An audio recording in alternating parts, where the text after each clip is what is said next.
Akkam nagaa jirtu barnoota irraan isinii qabadhee dhiyaadhe waa'ee madaa'uu afaanii fangasiin dhufu yookaan keessi afaan daa'immanii sababa fangasiin madaa'uu irratti barnoota gabaabaa isinii qabadhee jira. Akka armaan gaditti na hordofaa. Madaa'uun keessa afaan daa'immanii sababa fangasiin dhufu kun oral candidiasis jedhamuun beekama afaan Ingiliffaan. Dhibeen kun sababa fangasii candidiasis jedhamu kan dhufu ta'ee namni hunduu fangasii kana kan afaanii fi mar'umaan keessaa qabu haa ta'u malee sababa ittisoon qaama keenyaa uumamaa fi sababa baakteeriyaan miidhaan finne kanneen waliin afaan keenya keessa jiraatan yookaan oral flora warra jedhaman kun akka qaama keenya irratti dhibee hin finne taasifamuun osoo rakkoo hin uumin nu waliin jiraatu. Maal jechuudha kuni? Candidiasis kan jedhamu fangasiin kun afaanii fi mar'umaan namaa keessa kan nama hundumaa keessa kan jirudha jechuudha.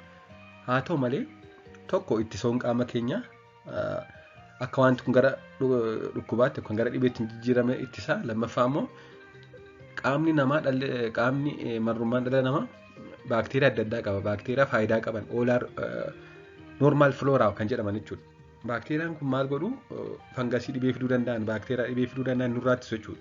Kanaafuu sababa ittisoo qaama keenyaa fi sababa baakteeriyaa normal flora ta'an kanaan fangasiin candidiasis jedhamu kun akka dhibee hin finnetti ta'een wajjin jiraata jechuudha afaanii fi mar'umaan keenya keessa.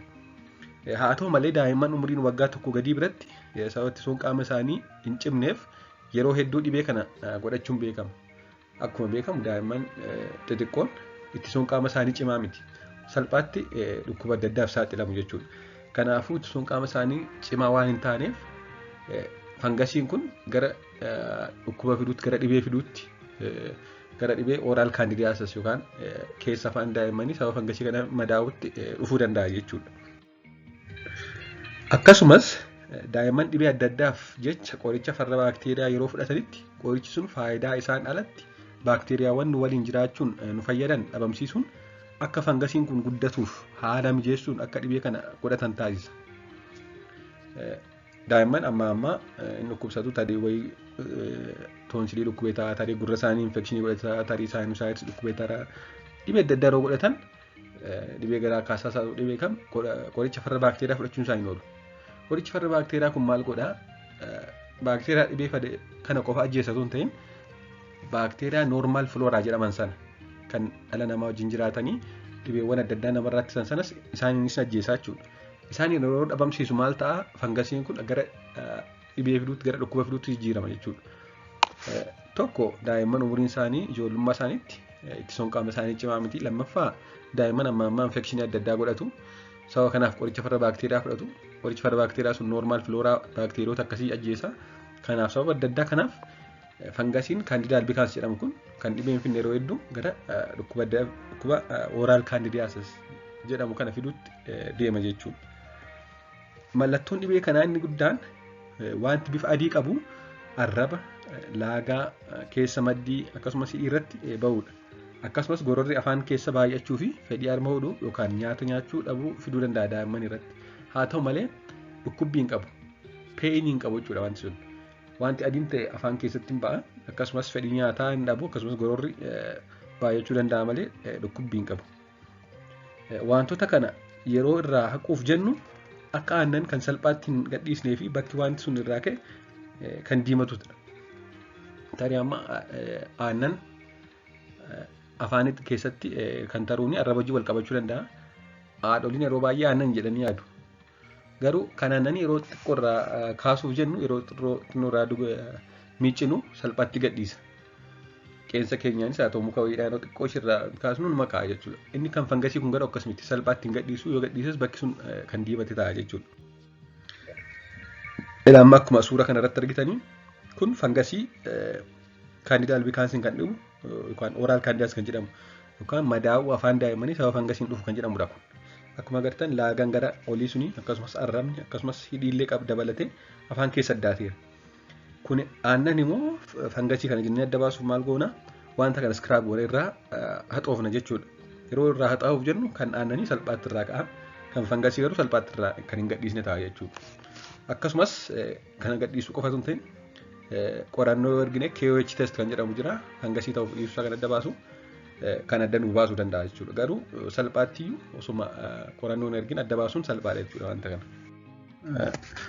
Wanti kun akkamiin yaalama jennee yoo ilaalle yoo wanti kun baay'ee xiqqoodha ta'e bishaan ashaboo qabuun akka afaan lulluqqatan taasisu afaanii amma guyyaatti 4 session bishaan ashaboo qabuun afaan isaanii miicuu fi yookaan akka lulluqqatan taasisu yoo gurguddatiin nur ta'e lulluqqatanii akka tufan yoo gadaa daa'imman waggaa tokko gadi ta'e immoo afaan isaanii keessa bishaan ashaboo qabuun miicuu fi balleessuun ni danda'ama yoo xiqqoo ta'e.